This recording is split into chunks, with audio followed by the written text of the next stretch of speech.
Greetings, everyone. My name is Alan Mitchell, and welcome to AALI Speaks. AALI Speaks is a program of the North End Community Improvement Collaborative here in Mansfield, Ohio. The mission of AALI is to identify and cultivate African American leaders in Mansfield and Richland County. AALI functions to create a network of diverse leaders with relevant opportunities to connect and contribute to our community. Here to educate us on some relevant activities involving social justice and connect any interested parties to the Alliance for Safety and Justice is Artise Anderson. Mr. Anderson, please introduce yourself and tell us about your role within the Alliance and how you became affiliated with such a powerful organization. Hello everyone, Mansfield, Ohio. My name is Artise Anderson. I am the state coordinator for Time Done. We are a criminal justice reform organization that's nationwide, and we have over 200,000 members nationwide, and locally in Ohio we have about approximately 8,000 members. My role is to make sure that everyone becomes educated on collateral consequences, and we will talk about that in a little bit. But my role also is to make sure that we build power for people, who are formerly incarcerated, and people who are done with their time. So one of the things that I do in reference to that is I make sure that we go around the state and we educate and supply resources to people who need resources such as housing, employment, financial literacy, and people just who are done with their time, who can move on, with past records, move on beyond just being labeled as being formerly incarcerated, being labeled as convicted felons. We have mothers, fathers, we have children, who are done with their time, and people who just want to move on and leave the past behind. But that's kind of restricted, because what we are facing is that we have collateral consequences, and what that is that's additional restrictions placed upon formerly incarcerated people, who are done with their time. That's like restriction for housing. That's the number one nationwide, and the Ohio Department of Rehabilitation and Corrections is really trying to be active in making sure that people with records can get housing, and we work with them as well. Also, employment and licensure, that's a part of some collateral consequences and restrictions that are placed upon people with records as well. So we just try to educate people and build people up who have lost the opportunity towards success, just re-engage them back into society to become who they truly are, and that's fathers, mothers, and leaders. So, real quick, is it legal to discriminate against somebody based upon something in their background? Unfortunately, it is. And one of the things with that is, like I said before, discrimination comes through people, advocating for policies that, unbeknownst to us, that just basically, keep people out of being successful economically. Like, I have experienced that myself. I myself am formerly incarcerated, and at this time I won't be able to just go get a house or get a home. I have to go through someone else to do that, or live with someone. It depends on where I'm at and what type of home I'm looking for. And then also, in addition to that, I have a child, and if I can't advance in society, then my child can't advance. If I can't grow, then my child can't grow. So it has a trickle effect. I also got fired from a job one time. I'm not gonna mention where it was at, but I got fired from a job because of the fact that someone had looked me up on the internet and seen I was a convicted felon, and they just feel like I wasn't supposed to be working there, and they went and advocated for my release from there, and I had to really struggle hard to get a job again. But there are millions of other people that's like that. Approximately 2 million Ohioans have felonies. That's 1 in 6 people in Ohio. So this right here is a continued problem that we face in our society. Almost 50% of Americans have felonies. And in addition to that, There are 40,000 collateral consequences all nationwide that people face. So we've got really smart people that are within our legal system. Are these collateral consequences considered during sentencing or during plea deals? Once again, unfortunately, people who take plea deals don't even see, they're not even told about collateral consequences. But it goes into effect right when a person is convicted. And once they are released from prison, average person released from prison will know nothing about collateral consequences. Until they experience it. When they experience it, it's like they know what it is, but they don't know what it's called. Okay. Until someone explains it to them. So my goal is to go out and educate them on what that is. And once again, I don't know if I stated this before, but we have 2,760 collateral consequences statewide. Now, keep in mind, we had an event called Time Done Day that was held in Cleveland, Ohio at the Frederick Douglass Recreation Center in August. And at that time, it was 1,500 collateral consequences. Now, we haven't been a year into our next Time Done Day, and now there's 2,760. Now, someone or some people are going to the state capitol advocating for these policies to be passed and for us to be restricted from advancing in society, when we're done with our time. So, obviously, a lot of those individuals facing those consequences collaterally are people that look like you and I. Right. But I'm also thinking about the victim here. Mm-hmm. Is eliminating collateral consequences fair to the victim of the original crime? Well, yes, it is, because what it does, it keeps people safe. We promote safety. And what we're doing is we're making sure that everybody makes a mistake in life, and we have a lot of people who are suffering from alcohol and drug addiction. And what I've found in my research is that 90% of people who are incarcerated have been affected by drug and alcohol addiction some way, somehow. Some people might commit a robbery in an attempt to, cop more drugs, in the middle of their addiction. Some people might steal or they might overdose. People might get in trouble doing some things based upon drug abuse and substance abuse addiction and alcoholism.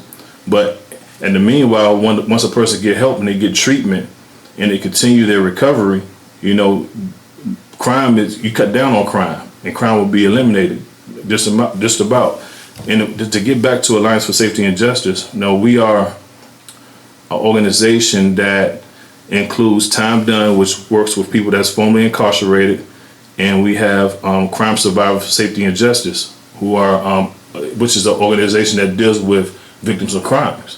But what we found is that many victims of crimes are formerly incarcerated people. That's real. So, but I guess I'm thinking about transparency, and doesn't the public deserve to know about someone that might be a threat to others or their property? Should that transparency exist? Yes, it does. I want to know who's a threat to my household and community, But a lot of times people aren't threats to their household and community, But we want to be more welcoming to people returning citizens coming back to the community, especially if they have done right and worked on themselves. And those who are addicts, they've gotten clean and they made sure that they work hard on their recovery. We welcome them back because they're parents too. They have children in our communities. They are in our communities. And like I stated before, what we find is that many people who are victims of crime are formerly incarcerated. This is why Crime Survivors for Safety and Justice had championed Senate Bill 36, which made it eligible for survivors with past convictions to receive access to the Victim Compensation Fund. Because prior to 2022, they weren't able to do that. Oh, wow. Yeah. That made them automatically ineligible. Right. So does Time Done address any of the historical injustices, not just of mass incarceration, but of post-slavery and right? I see what you're saying. So we got to always remember that when people discriminate against people who are formerly incarcerated, or like employers and people that, real estate people, and, this, when different policy and laws are made against people that are formerly incarcerated, you got to remember the 13th Amendment, which was put in a nutshell, that says that slavery should be abolished with the exception for the punishment of a crime. So when we look at that, 1865, they did abolish slavery. But it's historically, I was reading a case where a child, will go steal a candy bar, and this is in 1867 in Mississippi. A child would steal a candy bar and be sentenced to life on the plantation, on the chain gang, wearing white and black overalls with a ball connected to their ankle. This for stealing the candy bar. That's when we switched from the cotton fields to the prison industry complex, around that time, and coming into this current generation that we're living in, era that we're living in, incarceration has grown. A lot of people make fun of not fun, but they make light of the fact that America is the greatest nation in the world, but we have the highest rate of incarceration in the world. We have a higher incarceration than many continents. And then we have to do something about that. We have to start living different, thinking different, and it takes all of us, not just some of us, but all of us, to make a big difference in society, where we can create a safe society for our children. That's real. So what are the top legislative priorities for time done in Ohio? Well, we have achieved something that was very monumental, along with crime survivors, safety and justice, of those who advocated for Senate Bill 288. It expanded earned credit for formerly incarcerated, for people that's incarcerated. It allowed individuals to access better reentry programming in the Department of Corrections, and that's while they're incarcerated and while they're out. So if you have a reentry program or reentry housing, you might need to pull up odrc.gov and see how you can, basically tie into what's going on with the Department of Corrections and what they have to offer. Because they're doing some great things in regard to changing the community through providing opportunities or networking with people who provide opportunities to advance, reentry programming. Also, it helped improve transitional control and how that works, and expedited judicial release, because, judicial release, has its limitations in the past, where now, more people have access to judicial release than before. And so Senate Bill 288 and Senate Bill 36 were the two bills that crime survivors for safety and justice and time done had championed together in order to make, successfully pass, in order to make our society much better and different. So Mansfield has a little over 47,000 residents. How many people in Mansfield would you estimate are affected by these types of collateral consequences? Everyone's affected by it, because we have returning citizens. Everyone's a citizen. Everyone has I don't think there's not one citizen in Ohio that doesn't have a relative incarcerated. Since 50% of the people in Ohio, over 2 million people in Ohio have a felony record. They all connected. We all, this is inevitable for our society. We have many prisons, and the buying over rate is getting higher with our children. So if we are to invest in our future, we have to all come together in all facets of the community in order to, make a change and make a difference. Mansfield in itself has two prisons. And out of those two prisons, a lot of people are coming back home to this town. So we have to be welcoming in light of, offering them support and making sure we hold them accountable. People, returning citizens, need to be held accountable as well.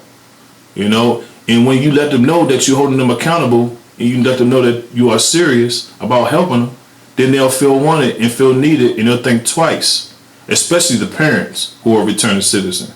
They think twice about going back to prison. Can you tell us a little bit more about the recent legislative changes that allow for more people to have felonies expunged, sealed, or to get certificates or qualifications for employment, CQEs. Who qualifies and how do you go about getting that? Well, the CQEs, like I said, you can go to odsrc.gov and learn more about it, but we don't really work. We're not at that phase where we can work with CQEs at this time, but that's very important for a person trying to get housing. Like I said before, DRC is trying to work real hard, and they're working diligently at making sure that people who own housing provide housing for people who are formerly incarcerated. One of the agencies here in Mansfield, it was a few of them, but one of them, which I'm affiliated with and work for, is Mansfield UMADOP. We have reentry housing, and there's Volunteers of America, and there's the exit program. That's a start for people who are returning home, but also we hold the people who are returning home accountable, and we make sure that they have access to their own homes once they leave the residence of the program. So that's what I have there. I'm thinking about this latest rash of violence that we've experienced in our community, and we've held several forums that have allowed for grief to be expressed. And in some of those responses, people wanted to see the perpetrators of that violence rot in jail for life or worse. So what does justice look like for the victims? Well, we always got to make sure we support the victims of crimes, because a lot of times people don't hear their stories, and we give them access to tell their stories through CSSJ. But this is the main thing in reference to the violence in our community. We are not really paying attention to the voices of the young people, and we have to hear them and listen to their needs. Sometimes we have to observe and take time out to think that, hey, a father to one is a father to all. A mother to one child is a mother to all children. We have to embrace it just like that. That's the old way. That's the way that brought up our parents. But we lost that. And we gave our children a world that they can't even manage themselves in. So in light of that, I think that in order to rebuild our communities, in order to stop all the violence, that we have to give the children a voice on what to do. To let them tell us what needs to be done. We can't just force ourselves upon them and say that, hey, you got to do this, do that. We don't understand what they've been through. But the only way we can understand is to speak with them face to face and hold meetings with our children in the community and ask them what their needs are. That's all. Let's have a conversation with them. And let's really show them that we love them and we really need them in order to have a future. And don't leave the children in the juvenile justice system out of it either. Because those children were troubled. It goes from the schools to the alternative schools to the juvenile jails. You got to pull all those children from all those different entities and have a constant conversation with them and create committees where they can become leaders. We have too many leaders that's been in certain positions too long. We got to start grooming our young people to be leaders and giving them a voice and giving them an environment to live in. And see, the thing is that with victims, the victims, they also need to have a voice as well, and they need to be respected, and we need to listen to them and see what their needs are. Because the thing is this, like I said before, a lot of the victims, if they're not heard over time, then they become criminals.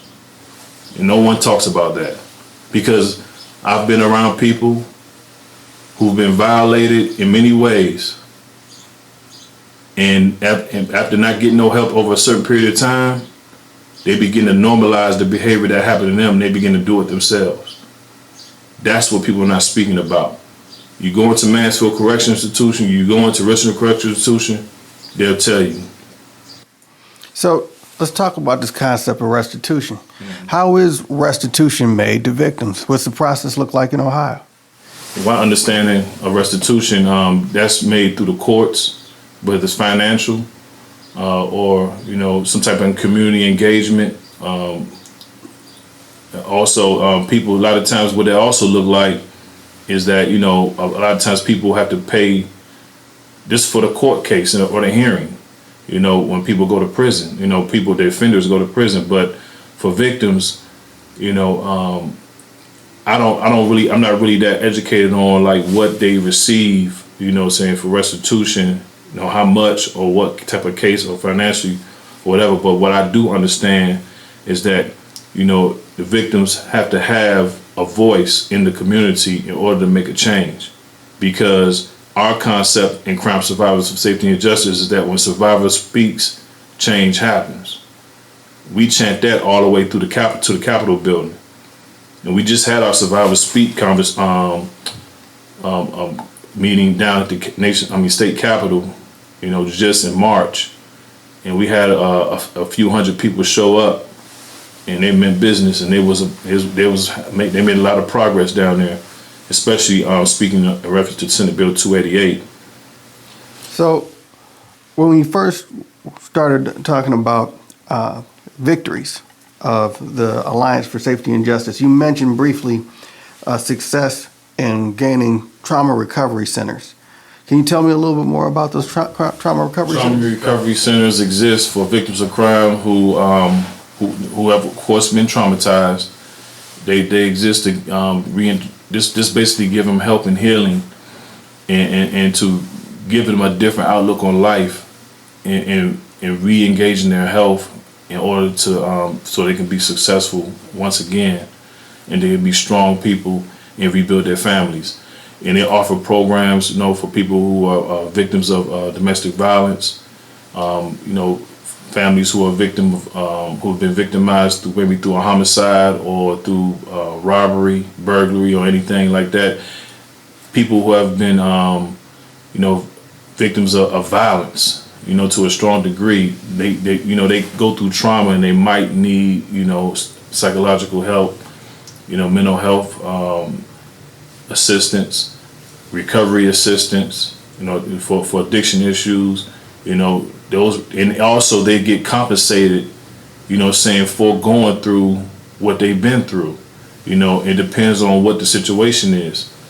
So there's hundreds of millions of dollars statewide for people to repair their lives who have been victims of crimes. And once those trauma recovery centers, they have them in Cincinnati, Columbus, Cleveland, and they continue to build them throughout the state. But once people have utilized that resource, I've seen a lot of people get their lives back on track, and they move forward, and they join the movement to repair and rebuild the communities, because we all affected by what goes on in our communities. So what's the Survivor Speaks program, and how do you be a part of that? Well, you can basically join Crime Survivor Safety and Justice, but Survivor Speaks, is an event. It's an event that goes on, and we put that on at the state capitol building in Columbus, and we do it every March. So we already was very, like I said before, we were very successful with that event this year, and there's another one coming up. But there's also other events being carried out throughout the state for crime survivors. So they have a chapter in Lima, they have a chapter in Cincinnati, Dayton, Toledo, Cleveland, Canton, Akron, Youngstown, and we have a chapter here in Mansfield that we would love to get reactivated, and we are currently looking for someone to come and volunteer their time to coordinate this chapter here, to reestablish the leadership so we can make our presence known in the state as a Mansfield chapter of Crime Survivor for Safety and Justice. But what Survivor Speaks look like is all over the state. Those cities I named, everybody comes together in Columbus, and they speak this. They tell their stories to all the people in the Senate, and everyone makes sure that people hear their voice. We march through the streets of downtown, and we make our presence known. So I heard you say that you're looking for a coordinator for the Mansfield chapter of the Crime Survivors for Safety and Justice. Right. Can you expound on that just a little bit? How can the community support the work that person is doing? Well, the community could come out and first of all, it is the community. That person just coordinates the community, making sure that they have access to all the resources possible that they need, in order to restore themselves. And it's not even necessarily people that's victims of crime. It's just the community in general supporting victims of crime. And what we have in that area, that scenario is that we have people coming together, just to make a difference and making sure that they reduce crime, and violence in the community. Because, like I said, when survivor speaks, change happens. And that's the chant that we use. So with all of the violence and violent crime that Mansfield has suffered here lately, it's been disproportionate to a city of its size. What recommendations come out of the Alliance for Safety and Justice handbook that you would prescribe for Mansfield? Join Crime Survivor for Safety and Justice. If you would like to join Crime Survivor for Safety and Justice, you can email ddarby@safeandjust.org and join Time Done. Because the thing is I always say this. People who have taken part in destroying the community have the potential to rebuild that same community they destroyed. Because once they wake up and see what has been done, whether you sold drugs, you robbed, whether you broke into someone's home, you vandalized, you committed a lot of violence against someone, or you just brought down the morale of your whole community, and then you leave a legacy behind in the streets that leads to destruction and incarceration and homicide, you would know what to do based upon that experience if you live in right to build that community back up, to talk to everyone who has sunken down to the bottom in their mentality, people who have been sunken deep down in the stage of mental health where they feel like they cannot come back. You can bring them people up. And if you would like to do that, and if you would like to join our movement to change laws in order to advance, people who have been discriminated against through collateral consequences, join Time Done. You can join Time Done by logging on to timedone.org. If you want to communicate with me personally, you can email me at timedone.oh1@gmail.com. By the way, I want to say that Time Done offers incentive for its members. That includes, we have a platform called Access, which give people perks when they go shopping. You get certain percentages off, on your daily living, such as going to Subway to get lunch, or getting gas, checking in the hotels, or flying, or flights, or anywhere that will any aspect of life that's productive towards your family. You can go to Walmart, Sam's Club. You can, as a member, you can get those perks and get those percentages off. Also, you can join our financial literacy program to repair your credit. We have a wonderful relationship with credit.org. And for our members, a lot of people have improved their credit score from the 500s all the way to the 700s. I'm sure everyone likes that. Also, we have we help people access housing, and we help people with employment as well. Remember that, timedone.org. That's where you can become a member. Sign up. All you need is your email, your name, and where you're from. We are currently at about 8,000 members, and we have monthly meetings virtually. And we are on September 9th in Columbus, Ohio. We will have our Time Done Day, which all the resources in the state of Ohio will come together, and they will give themselves to you.